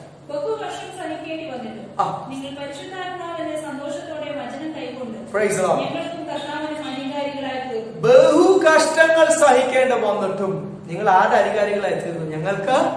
ഞങ്ങളുടെ അനുകാരികളായി. പൗലോസ് അപ്പോസ്തലൻ ഇതേ വഴി കൂടെ കടന്നു പോകുന്നത്. ദൈവങ്ങളെ ക്രിസ്തു സ്നേഹിക്കുന്നവരെ, ക്രിസ്തു വിളിച്ചിട്ടുള്ളവരെ, സ്വർഗത്തിനായിട്ട് വിളിച്ചിട്ടുള്ളവർക്കെല്ലാം ഒരു വഴിയേ ഉള്ളൂ, ഇതേ വഴി കൂടെ കടന്നു പോകുന്നത്. ബഹു കഷ്ടം സഹിക്കേണ്ടി വന്നിട്ടും ഇതാ ദൈവദാസന്മാരെ വിളിച്ചു പറയണം. അല്ലാതെ ഉയർച്ച പ്രാപിക്കും, എല്ലാരും മാനിക്കും. നമ്മുടെ ക്രിസ്തുവിനെ ആരും മാനിച്ചില്ല. പിന്നെ എങ്ങനെ ഗുരുവിനേക്കാൾ വലുതാണോ ശിഷ്യൻ? ക്രിസ്തുവിനും അല്ലെ ക്രിസ്തുവിന്റെ അപ്പോസ്തലന്മാരായ യാക്കോബിന്റെ അല്ലെ യോഹന്നാനൊക്കെ എന്തോ സംഭവിച്ചത് നമുക്കറിയാം. പത്മോസിലും തിളച്ച വെള്ളത്തിനകത്ത് ഇടുകയും യാക്കോബിന്റെ തല വെട്ടുകയും അല്ലെ പത്രോസിനെ പൗലോസ് എല്ലാം വില കൊടുത്തല്ലേ? എല്ലാവരും പ്രൈസ് ലോർഡ് അല്ലെ രക്തസാക്ഷികളായിട്ട് തല വെട്ടി കളയുകയും അല്ലെങ്കിൽ തലകീഴായിട്ട് ദൂഷിക്കുകയും. സ്തോത്രം. ഹല്ലേലൂയ. അവരൊക്കെ നല്ലൊരു അടക്കം പോലും ആർക്കും കിട്ടിയില്ല. Praise Lord. ഹല്ലേലൂയ. ക്രിസ്തുവിനും കിട്ടിയില്ല. നമുക്കറിയാം. Praise Lord. ഹല്ലേലൂയ. ശപിക്കപ്പെട്ടവനായി ക്രൂശിൽ തൂങ്ങുന്നവൻ ആരാ? ശപിക്കപ്പെട്ടവൻ. സ്തോത്രം. ഹല്ലേലൂയ. അങ്ങനെ ആയിരുന്നു ക്രിസ്തുവിന്റെ മരണം വരെ. Praise Lord. ഹല്ലേലൂയ. എന്തിനാണ് നമ്മളെ ശാപത്തിൽ നിന്ന് വിളിക്കുക? ഇതൊക്കെ പിതാവിന്റെ പ്ലാൻ ആയിരുന്നു. സ്തോത്രം. ഹല്ലേലൂയ. ഇവിടെ നമ്മൾ കാണുന്നു. Praise Lord. ഹല്ലേലൂയ. ഞാൻ ക്രിസ്തുവിനെ അനുകരിക്കുന്ന പോലെ നിങ്ങൾ എന്നെ അനുകരിപ്പീൻ. തെസ്സലോനിക്ക സഭയോട് പറയാം, ബഹു കഷ്ടത്തിലും നിങ്ങൾ എന്നെ അനുകരിച്ചത് ഞാൻ ഓർക്കുന്നു. യെരൂശലേമിലെ സഭയോട് പറയാൻ നമുക്ക് നോക്കാം. സ്തോത്രം. ഹല്ലേലൂയ. എബ്രായ ലേഖനം 6-ാം അധ്യായം 12-ാമത്തെ വാക്യം. എബ്രായ ലേഖനം 6-ാം അധ്യായം 12-ാമത്തെ വാക്യം. യെസ്, അവിടെ എഴുതിയിട്ടുണ്ട്. എങ്ങനെയാ? വിശ്വാസത്തിലും മന്ദത ഉള്ളവരാ, ആത്മീയമായിട്ട് എന്തുള്ളവരാകാതെ. ഈ അന്ത്യകാലത്തിലും സാത്താൻ ദൈവമക്കളെ എന്താക്കി തീർക്കുവാനാണ് ശ്രമിക്കുന്നത്? ആത്മീയ മന്ദത, ലേസിനെസ്. മറ്റുള്ള നമ്മുടെ ഭൗമിക വിഷയത്തിനെല്ലാം ഭയങ്കര തീഷ്ണത, ആത്മീയ വിഷയത്തിന് എന്തുവാ? ഒരു മന്ദത. പ്രാർത്ഥിക്കാൻ, വചനം വായിക്കുവാൻ, ദൈവസന്നിധിയിൽ ഇരിക്കുവാൻ, ഉപവാസത്തോടുകൂടിയും പ്രാർത്ഥനയോടുകൂടിയും കുറെ ഹാലല്യ പ്രൈസ് ലോർഡ് ഹാലല്യ ഭൗമിക വിഷയത്തിന് വേണ്ടി ഹാലല്യ സത്യാഗ്രഹം ഇരിക്കുന്ന കാര്യമല്ല ഞാൻ പറഞ്ഞ വചന വെളിപ്പാടുകളും ശുശ്രൂഷ പ്രാപിക്കുന്നതിന് ഹാലല്യ പ്രൈസ് ലോർഡ് ഹാലല്യ അതിനുവേണ്ടി അനേകരുടെ രക്ഷയ്ക്കായിട്ട് ദൈവസന്നിധിയിൽ പ്രാർത്ഥനയോടുകൂടി ഉപവാസത്തോടുകൂടി ഇരിക്കുവാൻ ഹാലല്യ യെസ് പ്രൈസ് ലോർഡ് ശുശ്രൂഷ ദൈവം ഏൽപ്പിച്ച ഉത്തരവാദിത്വം അത് വിശ്വസ്തയോട് ചെയ്തു തികയ്ക്കുവാൻ, ദൈവത്തിന്റെ കൃപകളും വരങ്ങളും പ്രാപിക്കുവാൻ എത്ര പേരാണ് അങ്ങനെ ഹാലല്യ ആ വിഷയത്തിനെല്ലാം വന്നത്. ലൗകിക വിഷയത്തിനും അതൊക്കെ അത് രാവിലെ ഒരുങ്ങി കുളിച്ച് രാവിലെ സമയത്തിന് ഇറങ്ങുവാനും സമയത്തിന് എത്തുവാനും ഒക്കെ നമുക്കറിയാം. ആത്മീയ വിഷയത്തിന് മുഴുവനും വന്നത് ഒരു വ്യക്തി കഴിഞ്ഞ ദിവസം എഴുതിയിരിക്കുക, നന്നായി ലോക്ക്ഡൌൺ വന്നത്, ഇനി സഭയുടെ പാറ്റേൺ എല്ലാം വ്യത്യസ്തമാവും, ഇനി നമുക്ക് ഓൺലൈൻ സഭയൊക്കെ മതി, പോകണ്ട, സഭയിൽ പോകണമെങ്കിൽ ആ വ്യക്തി എത്തിയിരിക്കുന്ന ഒരു പോയിന്റാ, രാവിലെ കുളിച്ച് എഴുന്നേറ്റ് പോകണം, ഇനി അതിന്റെ ആവശ്യമില്ല, ഇനി വീട്ടിൽ കിടക്കുന്ന മുഷിഞ്ഞ വസ്ത്രത്തിൽ തന്നെ അങ്ങ് കിടക്കാമല്ലോ, കിടന്നുകൊണ്ട് ഇങ്ങനെ ഫോണിൽ കൂടി ദൈവവചനം കേൾക്കാമല്ലോ. അപ്പൊ ഇവരൊക്കെ ശരിക്കും രക്ഷിക്കപ്പെട്ടതാണ്. അതാ പറയുന്നത് അല്ലേ, ദൈവദാസന്മാരുടെ ഗ്രൂപ്പിൽ വന്നത് ഒരു സുവിശേഷകനോ ദൈവദാസൻ തന്നെയാണ് എഴുതിയിരിക്കുന്നത്. ഇവരൊക്കെ രക്ഷിക്കപ്പെട്ടതാണ്. അല്ലല്ല ഇവിടെ എഴുതിയിരിക്കുവായ സാലല്ല ആത്മീയമായിട്ട് മന്ദരായി തീരാതെ എന്തായി തീരണം, മന്ദതയുള്ളവരാകാതെ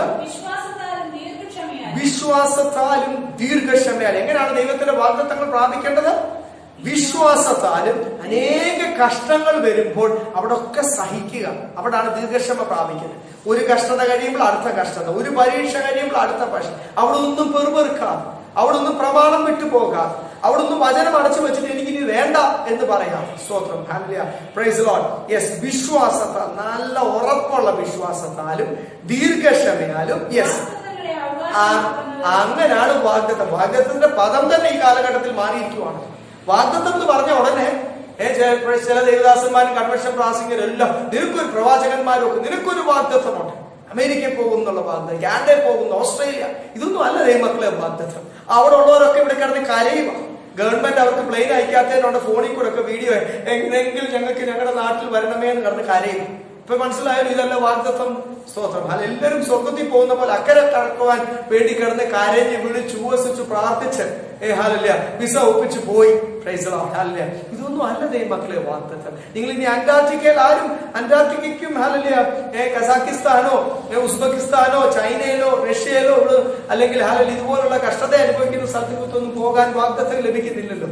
ഇവർക്കെല്ലാം ഹല്ലേലൂയ നല്ല മണിവാലികളുള്ള പ്രൈസ് ലോർഡ് ജോലി കിട്ടുവാൻ സാധ്യതയുള്ള. അപ്പൊ ആ വാഗ്ദത്തം ഏത് ആത്മാവിലാണ് നമുക്കറിയാം. ദൈവം എവിടെ അയച്ചാലും ലോകത്തിന്റെ അറ്റത്തോളം പോയി എന്റെ സാക്ഷികളായി തീരുവാനാ പറഞ്ഞത്. അവിടെ കേരളം വിട്ടോ ഇന്ത്യ വിട്ടോ പോകുന്നതിന്റെ അകത്തല്ല, ദൈവം എവിടെ പോയാലും നല്ലൊരു സുശേഷകനായിട്ട് ഒരു സുശേഷകയായിട്ട് നിങ്ങളെ വിളിച്ചിരിക്കുന്ന വിളി അനുസരിച്ച് നിൽക്കണം. സ്തോത്രം. അല്ലല്ലേ, അവിടെ അനേകരെ ദൈവസന്നിധിയിലേക്ക് കൊണ്ടുവരണം. അവിടെ കൂട്ടായ്മ ഇല്ലെങ്കിൽ കൂട്ടായ്മ നടത്തുവാനാണ് ദൈവം നിങ്ങളെ അയക്കുന്നത് എന്ന് മറന്നു പോകല്ലേ. Price the Lord. അല്ലല്ലേ, ഇവിടെ നമ്മൾ കണ്ടു വിശ്വാസത്താലും ദീർഘക്ഷമയാലും ദൈവത്തിന്റെ വാഗ്ദത്തം. ഇത് ഈ ഭൗമിക വാഗ്ദത്തമല്ല, ബൈബിളിലെ വാഗ്ദത്തം മുഴുവൻ എന്തുവാണ്?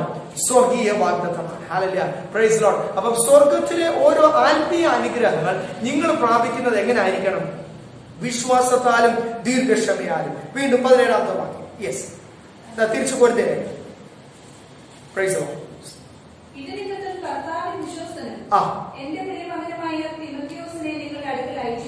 ഈ തിമോത്തിയോസിന്റെ പ്രത്യേകത എന്തുവാ?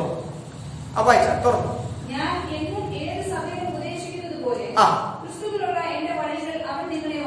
ഞാൻ ഉപദേശിക്കുന്ന പോലെ തന്നെ ക്രിസ്തുവിലുള്ള എന്റെ വഴികൾ അവൻ നിങ്ങളെ ഓർമ്മിപ്പിക്കും. അതിനൊരു പ്രത്യേകതയുണ്ട്. പൗലോസിന്റെ ക്രിസ്തുവിലുള്ള വഴികൾക്ക്, പൗലോസിന്റെ വഴികളല്ല, ക്രിസ്തുവിലുള്ള പൗലോസിന്റെ വഴികൾക്ക് ഒരു പ്രത്യേകതയുണ്ട്.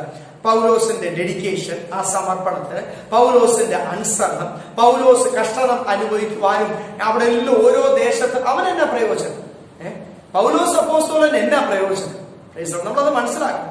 പലരും ഇന്നത്തെ നാൾ ദൈവദാസന്മാർ പോലും അവർക്ക് പ്രയോജനമുള്ളത് മാത്രം, അല്ലെങ്കിൽ അങ്ങനെ ഇച്ചിരി റെസ്പെക്റ്റഡ് ആയിട്ട് ഇച്ചിരി കാശൊക്കെ ഉള്ളവരെ സഭയിൽ കൊണ്ടുവരാൻ നോക്കുമ്പോൾ അവർക്ക് വല്ല പ്രയോജനമുള്ള കാര്യങ്ങൾ ചെയ്യുവാൻ എല്ലാവരും തുടുക്കം കൂട്ടുമ്പോൾ, സ്തോത്രം, പൗലോസ് അപ്പോസ്തലൻ അങ്ങനല്ല. അതുകൊണ്ടാണ് പറഞ്ഞത് പൗലോസിന്റെ വഴിക്ക് ഒരു പ്രത്യേകതയുണ്ട്. ഓരോ വ്യക്തിയെയും ക്രിസ്തുവിൽ പണിത് തികവുള്ളവനാക്കി തീർക്കുവാനും അതിന് ഈ ലോകത്തിലല്ല പ്രതിഫലം കിട്ടുന്നത്, ഇതിന് ഇവിടെ ഈ ലോകത്തിൽ കഷ്ടത. അതുകൊണ്ട് എഴുതിയിരിക്കുന്നത്, നിങ്ങൾ ധനികരായി, ഞങ്ങൾ ഇപ്പോഴും കഷ്ടത അനുഭവിക്കുന്നത്, നിങ്ങൾ മാനവും അനുഗ്രഹവും അനുഭവിക്കുമ്പോൾ ഞങ്ങൾ ഇന്നും നിന്ന അനുഭവിക്കുന്നത് എന്ന് പൗലോസ് വളരെ വ്യക്തമായിട്ട് എഴുതുവാൻ കാരണം. എന്തോ ചെയ്യാൻ എന്ന് പൗലോസ് പറയുക, ക്രിസ്തു ഞങ്ങളെ ഇപ്പോഴും ശത്രുവിന്റെ മുമ്പിൽ കൊണ്ട് നിർത്തിയിരിക്കാൻ, എപ്പോഴും ശത്രുവിനെ അങ്ങോട്ട് അറ്റാക്ക് ചെയ്യുമ്പോൾ അവൻ ഇങ്ങോട്ടും അറ്റാക്ക് ചെയ്യും. അപ്പം ആ അറ്റാക്കിന്റെ പോറലും അള്ളലും മാന്തലും ഒക്കെ കിട്ടി. എഫെസോസിലെ ലേഖനത്തിൽ എഫെസോസ് ദേശത്തിലായിരുന്നപ്പോൾ 3 വർഷം സംവത്സരം രാപകൽ ഉറക്കമില്ലാതെ കണ്ണുനീരോടുകൂടി ഞങ്ങൾക്ക് വേണ്ടി അധ്വാനിച്ചതും മൃഗയുദ്ധം ചെയ്ത് ഞങ്ങൾ ഇല്ലാതായി പോകുമോ എന്ന് വെച്ച് ഞങ്ങൾ ഭയപ്പെട്ടു എന്നൊക്കെ താൻ അവിടെ എഴുതുവാൻ കാരണം എന്നാണെന്നറിയാം. മരിച്ചു പോകുന്നത് താൻ പേരെ വിചാരിച്ചു. അങ്ങനെ വില കൊടുത്തു താൻ തന്റെ അവസാനം വരെ ദൈവത്തിൽ നിന്ന് കഷ്ടത അനുഭവിച്ച് കാരാഗ്രഹത്തിൽ കിടന്ന് ഓരോ വെളിപ്പാടുകൾ പ്രാപിച്ചത് എങ്ങനെയാണ്?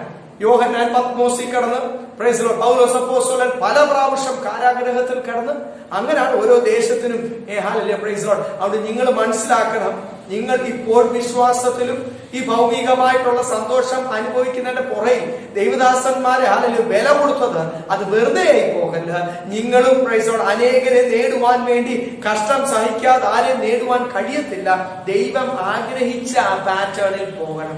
ബൈബിൾ ദാത്തോളം അല്ലെ നിങ്ങളെ വിളിച്ചിരിക്കുന്ന വിളിക്കനുസരിച്ച് നിങ്ങൾ പോകണം എന്ന് ഓർപ്പിച്ചിട്ട് വീണ്ടും അനേകം ചീർത്തിരിക്കുന്ന അനുഭവമാണ് 18 വാക്യം വായിച്ച. യെസ്,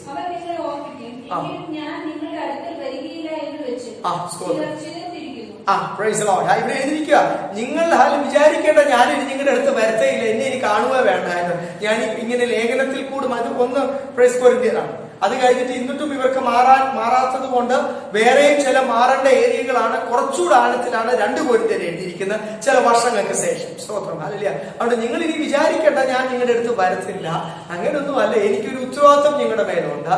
ഇനി കാണണ്ടായല്ലോ എന്നൊന്നും വിചാരിക്കേണ്ട. ദൈവത്തിന്റെ മുമ്പിലും ഞാൻ വരുമ്പോൾ മനുഷ്യന്റെ മുമ്പിലും തീർച്ചയായിട്ടും നിങ്ങളെ ജനിപ്പിച്ചെങ്കിൽ, നിങ്ങളെ ആത്മീയമായിട്ട് വളർത്തിയെങ്കിൽ, നിങ്ങളെ കൃപയുടെ വചനത്തിൽ നിങ്ങളെ ഓരോ സ്റ്റെപ്പ് വളർത്തിയ ദൈവദാസന്മാരോടും നിങ്ങൾ അക്കൗണ്ടബിൾ ആണ്. സ്തോത്രം, ഹല്ലേലൂയ. നിങ്ങൾക്ക് വേണ്ടി വില കൊടുത്ത ആത്മനാഥനോടും നിങ്ങൾ അക്കൗണ്ടബിൾ ആണ്. Praise Lord. അത് മറന്നു പോകല്ല എന്ന് ഓർപ്പിച്ചിട്ടാണ് എഴുതിയിരിക്കുന്നത്.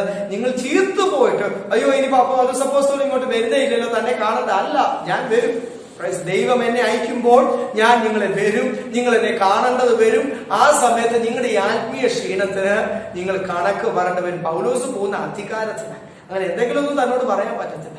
താനവിടെ പോകുന്ന ദൈവിക അധികാരത്തിന് തന്നോട് പ്രൈസ് ലോർഡ് ഹല്ലേലൂയ ആ ജനം അവരുടെ ആത്മീയ ക്ഷീണത്തിന്റെ കണക്ക് കൊടുത്തതിലേ പറ്റൂ, അല്ലെങ്കിൽ കാരണം പറഞ്ഞാലേ പറ്റൂ. അതുകൊണ്ട് ഞാൻ വരുന്നതിന് മുമ്പേ നിങ്ങൾ ക്രമീകരണം പ്രാപിച്ചോ. Praise Lord. പല പാപ അവസ്ഥകൾ സഭയിലുണ്ട്.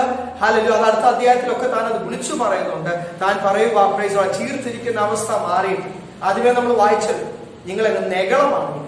നിങ്ങൾക്ക് ഈ ഭൗമിക സമ്പത്ത് കിട്ടിയപ്പോൾ എല്ലാം ആയെന്നാ വിചാരം.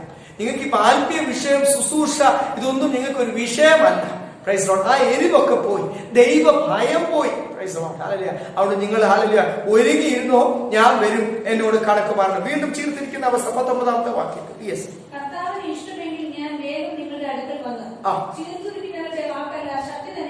Praise Lord. ഹല്ലേലൂയ. കർത്താവിന്റെ ഇഷ്ടമെങ്കിൽ ദൈവത്തിന് നിങ്ങളെ തൊടേണ്ടത് എങ്ങനെയാണെന്നറിയാം. നിങ്ങളെ തൊട്ട് കർത്താവ് രൂപാന്തരപ്പെടുത്തുകയും ചെയ്യും. Praise Lord. ഞാൻ വരുമ്പോൾ എനിക്ക് ചീർത്തിരിക്കുന്നവരുടെ വാക്കൊന്നും എനിക്ക് കേൾക്കണ്ട, അവരെ കാണാനല്ല വരുന്നത്, ശക്തി പ്രാപിച്ചവരുടെ വാക്ക് കേൾക്കുവാനായിട്ട് ഞാൻ വരും. ആ സമയത്ത് നിങ്ങൾ ചീർത്തിരിക്കുന്നവരുടെ വാക്കിന് പ്രത്യേകതയുണ്ട്. Praise Lord. കഷ്ടതയിൽ കൂടെ, ക്രൂശിന്റെ അനുഭവത്തിൽ കൂടെ ശക്തി പ്രാപിച്ചവരുടെ വാക്കിന് വ്യത്യാസമുണ്ട്. Praise Lord. ഹല്ലേലൂയ. എന്തോ വ്യത്യാസം? ചീർത്തിരിക്കുന്നവർ ഭൗമിക വിഷയങ്ങളിലും എനിക്ക് ഒരു കുറവുമില്ല, പണ്ട് എനിക്കൊന്നുമില്ലായിരുന്നു, ഇപ്പൊ എനിക്ക് എല്ലാം ഉണ്ട് എന്നൊക്കെ കൊത്ത ഭാഷ എന്ന് വെച്ചാൽ പച്ച മലയാളം ഇവിടെ സർക്കാർ സ്കൂളിലും അല്ലെങ്കിൽ പ്രൈസ് ലോർഡ് ഇവിടെ സാധാരണ രീതിയിൽ പഠിച്ചതാ, നാട്ടുപുറത്ത് പഠിച്ചതാ. പക്ഷെ ഇപ്പൊ ഇതെല്ലാം മറന്നുപോയി. അവര് വളർന്ന സാഹചര്യം പോലും മറന്നുപോയി. ആ ചീർത്തിരിക്കുന്നവരുടെ വാക്കല്ല എനിക്ക് കേൾക്കേണ്ടത്. എനിക്ക് കേൾക്കേണ്ടത് പ്രൈസ് ലോർഡ് ദൈവശക്തി പ്രാപിക്കണമെങ്കിൽ നിങ്ങൾ കർത്താവ് നിങ്ങളെ നയിക്കുന്ന വഴിയിൽ കൂടി പോയാലേ പറ്റൂ. ദൈവവുമായിട്ട് ദൈനംദിന ജീവിതത്തിൽ ഒരു ബന്ധം വേണം. സ്തോത്രം. ഹല്ലേലൂയ. അങ്ങനെയുള്ളവർക്ക് ദൈവഭയം കാണും, അങ്ങനെയുള്ളവർക്ക് താഴ്മ കാണും, അങ്ങനെയുള്ളവർക്ക് ആത്മശക്തി കാണും, അങ്ങനെയുള്ളവർക്ക് ശുശ്രൂഷ കാണും. അങ്ങനെയുള്ളവരോട് ദൈവം എന്നും ഹല്ലേലൂയ ദൈവത്തിൽ നിന്ന് പ്രാപിച്ചത് മറ്റുള്ളവർക്ക് കൊടുത്തും അവർ ശുശ്രൂഷ ചെയ്തു വെച്ചുകൊണ്ടിരിക്കുന്നവരായിരിക്കും. സ്തോത്രം. ഹല്ലേലൂയ. Praise the Lord. അങ്ങനെയുള്ളവർ ദൈവകൃപയിൽ നിൽക്കുന്നവർക്ക് ശക്തിയുണ്ട്.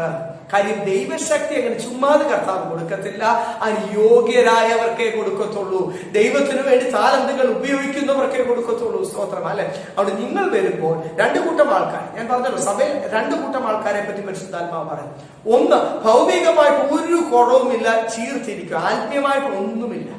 അങ്ങനെയുള്ളവരെ പറ്റി വെളിപ്പാട് പുസ്തകത്തിലും സഭകൾ കേൾക്കുമ്പോൾ നിങ്ങളുടെ വിചാരം നിങ്ങൾക്ക് ഒന്നിനും കുറവില്ല, പക്ഷെ നിങ്ങൾ അരിഷ്ടനും ദരിദ്രനും കുരുടനുമാ എന്നവിടെ വളരെ വ്യക്തമായിട്ട് എഴുതിയിരിക്കുന്നത്. യേശുവാണ് സഭയോട് പറയുന്നത്. പക്ഷെ അവരെന്തോ പറയുന്നത്? ഞങ്ങൾ ഒന്നിനും മുട്ടില്ല. ഇപ്പോഴത്തെ സാക്ഷ്യങ്ങളൊക്കെ കേൾക്കത്തില്ല, ഒന്നിനും ഒരു കുറവുമില്ല. Price the Lord. പക്ഷെ യേശു എന്തോ അവരെ പറ്റി പറഞ്ഞു, നിങ്ങൾ അരിഷ്ടനും ദരിദ്രനും കുരുടനും. കാര്യം കർത്താവിന് ഭൗമിക വിഷയമേ കേൾക്കുകയേ വേണ്ട. വല്ലതും തന്നെങ്കിൽ സ്തോത്രം, അതും വിശ്വസ്തയോട് കർത്താവിന് കൈകാര്യം ചെയ്തോളും. കർത്താവിന് കേൾക്കേണ്ടത് എന്തുവാ? കർത്താവിന് അറിയേണ്ടത്, കർത്താവ് ശോധന ചെയ്യുന്ന നിങ്ങളുടെ ഹൃദയത്തെയും ഹൃദയ വിചാരങ്ങളെയും ഒക്കെ ആരാഞ്ഞ് ശോധന ചെയ്ത് ദൈവത്തിന് അറിയേണ്ടത് നിങ്ങളുടെ ആത്മീയ വിഷയം മാത്രം. സ്തോത്രം. അതുകൊണ്ടാണ് ഇവിടെ എഴുതിയിരിക്കുന്നത്. ഞാൻ നേരത്തെ പറഞ്ഞല്ലോ, കൊരിന്ത്യലേഖനത്തിൽ തന്നെ 10-ാം അധ്യായത്തിൽ എഴുതിയിരിക്കുക, നിൽക്കുന്നു എന്ന് തോന്നുന്നവൻ ഹല്ലേലൂയ വീഴാതിരിപ്പാൻ എന്ത് ചെയ്യണം? നോക്കിക്കൊള്ളണം. Praise the lord. ഹല്ലേലൂയ.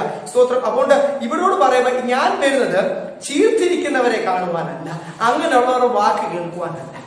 ഒത്തിരി വാക്ക് വർത്തമാനമൊന്നും കേൾക്കട്ടെ. നാടൻ ഭാഷയിൽ തന്നെ നമ്മൾ പറയുമല്ലോ, കുരയ്ക്കുന്ന പട്ടി എന്ത് ചെയ്യത്തില്ല, അതിനെക്കൊണ്ട് കടിക്കത്തില്ലെന്ന് പറയാൻ കാരണം, ഒരു പട്ടിയെ വളർത്തുന്നത് എന്തിനാണ് പഴയ ആൾക്കാർ? ആരെങ്കിലും രാത്രി കയറി വന്നാൽ, കള്ളന്മാരോ ദുഷ്ടന്മാരോ കയറി വന്നാൽ അവരെ കടിക്കുവാനോ പേടിപ്പിച്ച് നിർത്തുവാനോ ഒക്കെയാണ് ഒരു പട്ടി വീട്ടിലുണ്ടപ്പോൾ സൂക്ഷിക്കും. സ്തോത്രം. അല്ല, ഒരു പട്ടിയെ വളർത്തുന്ന ഒരു പേർപ്പസിന്, ഒരു പ്രൈസ് ലോർഡ്, അല്ലെങ്കിൽ പശുവിനെ വളർത്തുന്ന ഒരു പേർപ്പസിന്, അല്ല പ്രൈസ് ലോർഡ്, ആ പേർപ്പസ് നടക്കത്തില്ല. ചുമ്മാ കുരച്ചുകൊണ്ടിരിക്കും, പക്ഷെ ഒരു പ്രയോജനം ആർക്കും അതിനെ പേടിയില്ല. ഹല്ലേലൂയ. എന്ന് പറയുന്ന പോലെ നിങ്ങളുടെ വർത്തമാനം, ഞാൻ ഭയങ്കര ആത്മീയനാവാസ്റ്റേ, അല്ലെങ്കിൽ എനിക്കൊരു കുഴപ്പമില്ല, എങ്ങനെയുണ്ട് ആത്മീയമായിട്ട്, എങ്ങനെയുണ്ട്, കൃപയിലാണോ? പിന്നെ ഞങ്ങൾ വളരെ എന്നും ഞങ്ങൾ അങ്ങ് പ്രാർത്ഥിക്കുമല്ലേ. പ്രൈസ് രാവിലെയും വൈകിട്ടും ഒക്കെ കുടുംബ പ്രാർത്ഥന ഉണ്ട്. ഇതൊക്കെ പറഞ്ഞ് നമ്മൾ ഹല്ലേലൂയ പ്രൈസ് ലോർഡ് തൃപ്തിപ്പെടുമ്പോൾ ഓർത്തോണം. സ്തോത്രം. ഹല്ലേലൂയ. പൗലോസ് എഴുതിയിരിക്കുന്ന അങ്ങനെ ചീർത്തിരിക്കുന്നവരുടെ വാക്ക് കേൾക്കുവാനല്ല, നിങ്ങളിൽ കൂടെ വെളിപ്പെടുന്ന ഒരു ദൈവശക്തി കാണുവാനും അനുഭവിക്കുവാനാണ് ഞാൻ വരാൻ പോകുന്നത്. സ്തോത്രം. അല്ലെ, ആ സമയത്ത് കർത്താവുമായിട്ട് ശരിക്കും ബന്ധമുള്ളവരിൽ കൂടെ അവരോട് സംസാരിക്കുമ്പോൾ അറിയാം, അവരെ സാധാരണ പേടിയാണ്. പ്രൈസ്. കാര്യം അവർ കൃപയിലാണ് നിൽക്കുന്നത്, അവർ സത്യത്തിനാണ് നിൽക്കുന്നത്. Praise Lord. ഹല്ലേലൂയ. അവർ ചിലപ്പോൾ കഷ്ടതയിലായിരിക്കും. ഹല്ലേലൂയ. Praise Lord. ഹല്ലേലൂയ. പക്ഷേ അവർ നിൽക്കുന്നത് ദൈവശക്തിയോട് കൂടിയാ, വെളിപ്പെടുന്ന ഒരു ദൈവശക്തി. വീണ്ടും അതൊന്നുകൂടി വ്യക്തമാക്കും. 20-ാമത്തെ വാക്യം കൂടി വായിച്ചിട്ട് നിർത്താം. എന്നിട്ട് പറയുക, ദൈവരാജ്യം വർത്തമാനത്തിലല്ല, it is not in speech. Praise Lord. ഹല്ലേലൂയ. But in power. വചനത്തിലല്ല എന്ന് പറയുമ്പോൾ മലയാളം ട്രാൻസ്ലേഷനിൽ ഒരു തെറ്റാണ്. അത് വീണ്ടും മൂലഭാഷയിൽ എഴുതിയേക്കുന്ന വേർഡ് പ്രൈസ് ലോർഡ് ഹല്ലേലൂയ, the kingdom of God is not in speech but it is in power എഴുതിയേക്കുന്നത്. എന്ന് വെച്ചാൽ അത് വർത്തമാനത്തിലല്ല, അത് ശക്തിയില്ല. Praise Lord. വചനത്തിലല്ല എന്ന് പറയാൻ പറ്റത്തില്ല, കാര്യം വചനത്തിൽ കൂടി തന്നെയാണ് ദൈവരാജ്യം പ്രാപിക്കുന്നത്. ഹല്ലേലൂയ. അപ്പം ആ വചനത്തെ പറ്റി, ദൈവവചനത്തെ പറ്റി അല്ലേ പറഞ്ഞ, ദൈവരാജ്യം വാക്കിലല്ല ശക്തിയിലാണ്. Praise lord. മനസ്സിലായി? ഹല്ലേലൂയ. ഒന്നുകൂടെ ഭാഗം വായിച്ചേ. ദൈവരാജ്യം ശക്തിയിലാണ്. Praise Lord. അല്ല, അപ്പൊ ദൈവരാജ്യം ഇസ് നോട്ട് ഇൻ സ്പീച്ച്. അത് വാക്കിലല്ല, വർത്തമാനത്തിലല്ല, അത് എന്തിലാണ്? അത് ശക്തിയിലാണ്. ആ ശക്തി പ്രാപിക്കണമെങ്കിൽ നല്ലൊരു വിശുദ്ധ ജീവിതം, ഒരു വേർപെട്ട ജീവിതം നിങ്ങളുടെ ജീവിതത്തിൽ ഉണ്ടെങ്കിൽ മാത്രമേ പ്രാപിക്കാൻ കഴിയത്തുള്ളൂ. കാര്യം നിങ്ങളെ വിളിച്ചിരിക്കുന്നത് തന്നെ ദൈവശക്തി നിങ്ങളിൽ കൂടി പ്രവഹിക്കുവാനാണ്. പത്രോസ് ലേഖനത്തിൽ നമുക്കറിയാം, ജീവനുള്ള കല്ലുകൾ എന്ന പോലെ അനേകര് പ്രൈസ് ലോർഡ് ഭക്തിയുടെ വേഷം മാത്രമേ ഉള്ളൂ, ശക്തിയൊക്കെ ധരിച്ചു കളഞ്ഞിരിക്കുക, അതൊന്നുമില്ല. ഭക്തിയുടെ വേഷം നേരത്തെ എഴുതിയിരിക്കുന്ന പോലെ ചീർത്തിരിക്കുക. പക്ഷെ നിങ്ങളെ വിളിച്ചിരിക്കുന്നത് എന്തുവാ? ജീവനുള്ള കല്ലുകളായിട്ടാണ് നിങ്ങളെ വിളിച്ചിരിക്കുന്നത്. വചനത്തിന്റെ ലേഖനത്തിൽ പല ഭാഗത്തിൽ എഴുതിയിരിക്കുന്നത് ഞാൻ എടുക്കുന്നില്ല, ഞാൻ പറഞ്ഞു പോകാം. Praise lord. അവിടെ എല്ലാം എഴുതിയേക്കുന്ന exhibition of the power of God, manifestation of the power of God. ഹല്ലേലൂയ. സ്തോത്രം. ദൈവശക്തിയുടെ പ്രകസനമായി തീരുവാൻ, ദൈവശക്തിയുടെ ഹല്ലേലൂയ പ്രദർശനമായി തീരുവാൻ ഒക്കെ പല ഭാഗത്ത് എഴുതിയിരിക്കുമ്പോൾ, സ്തോത്രം, നിങ്ങൾ എന്തിനാ വിളിച്ചിരിക്കുന്ന?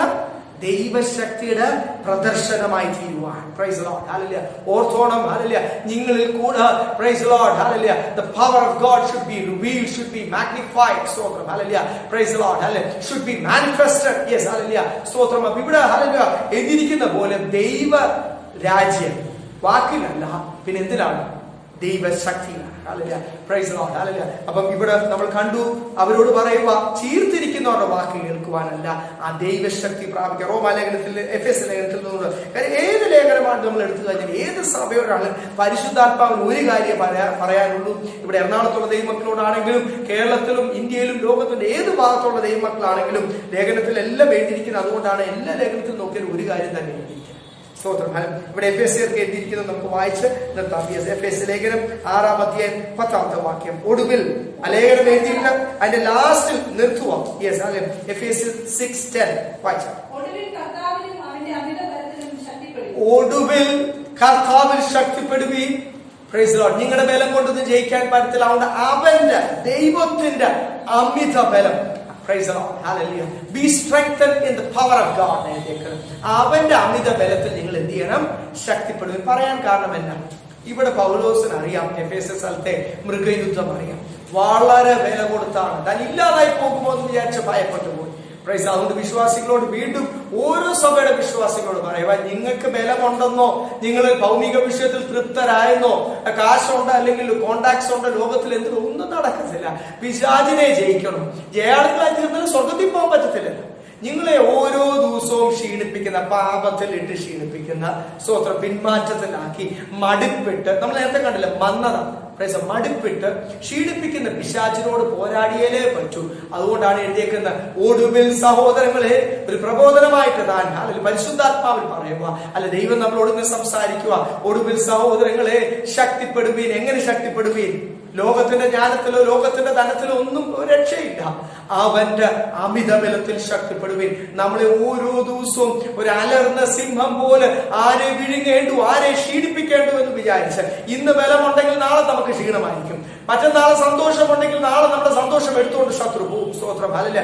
നമുക്ക് സംശയം ഇടുകയും കൺഫ്യൂഷൻ ഇടുകയും പതർന്ന പല അവസ്ഥകളൊക്കെ ജീവിതത്തിൽ കൊണ്ടുവരുമ്പോൾ കർത്താവിനെതിരെ പോലും പെറുപെറുക്കുവാൻ നമ്മളെ കർത്താവ് പിശാച് പ്രേരിപ്പിക്കുമ്പോൾ വീണ്ടും നമ്മളോട് വായിച്ചാൽ ഒടുവിൽ അവനിലും അവന്റെ അമിത ബലത്തിലും ശക്തിപ്പെടുവീൻ. അപ്പം നമ്മൾ വീണ്ടും ദൈവത്തിന്റെ ആത്മാവിൽ ഞാൻ ഓർപ്പിക്കുക, കർത്താവിന്റെ അമിത ബലത്തിൽ ഇന്ന് ശക്തി ഏറ്റെടുക്കാം. കർത്താവിന് നമ്മുടെ വർത്തമാനമൊന്നുമല്ല കേൾക്കേണ്ട കാര്യം. ദൈവരാജ്യം വാക്കിലല്ല, വർത്തമാനത്തിലല്ല, പക്ഷെ അവന്റെ ശക്തിയിലാണ്. ഈ ദിവസങ്ങൾ ശക്തി പ്രാപിക്കാൻ പലർക്കും ഭക്തിയുടെ വേഷമുണ്ടെന്നും വീണ്ടും വചനത്തിൽ നമ്മൾ കാണുന്നു. ഭക്തിയുടെ വേഷം മാത്രമുണ്ട്, അതിന്റെ ശക്തി എന്ത് ചെയ്തു?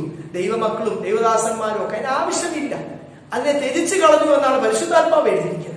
സ്തോത്രം. അല്ല, അന്ത്യകാലത്ത് ജനങ്ങൾ സ്വസ്നേഹികൾ, ദ്രവ്യാഹികൾ, വമ്പ് പറയുന്നു.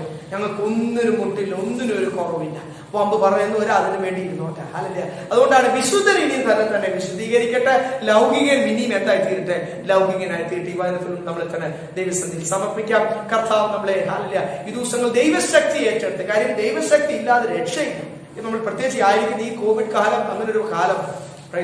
കാര്യം ഒരു ജ്ഞാനത്തിനും ഒരു ശാസ്ത്രത്തിനും ഒരു വൈദ്യർക്കും ഒന്നും ഈ വിഷയത്തിൽ രക്ഷിക്കുവാൻ കഴിയത്തില്ല. കർത്താവിന്റെ ശക്തി പ്രാപിച്ചാൽ മാത്രം ശത്രുവിന്റെ അമ്പിനെ തോൽപ്പിക്കുവാനും ജയിപ്പിക്കുവാനും സാധാരണ ലജ്ജിപ്പിക്കാനാണ് ദൈവമക്കളെ നമ്മളെ ദൈവം അഭിഷേകം ചെയ്തിരിക്കുന്ന ദൈവം നമ്മളെ